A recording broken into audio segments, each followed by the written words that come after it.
বন্ধুরা, আজকের গল্পের আসরে তোমাদের জন্য থাকছে গোপাল ভাঁড়ের গরু হারালে এমনই হয় মা। গোপালের একবার একটি গরু হারিয়ে গিয়েছিল।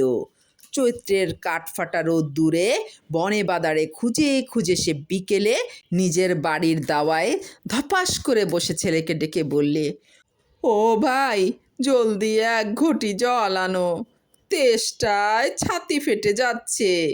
গোপাল হা হুতাশ করে বলতে থাকে, ভাই রে, আর বুঝি বাঁচি না। ঘরে গোপালের কোনো ভাই থাকতো না, একমাত্র ছেলে। বউ নিয়ে গোপালের সংসার। গোপালের স্ত্রী রান্নাঘরে ছিল। সে গোপালের কথা শুনে বললে, মিনসের এতটা বয়স হলো, তবু যদি একটু কাণ্ডজ্ঞান থাকতো, নিজের ছেলেকে ভাই বলে ডাকছে গা।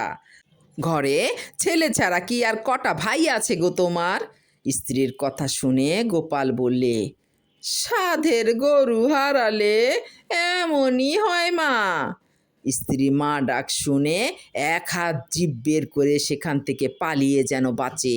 এ আবার কি কথা?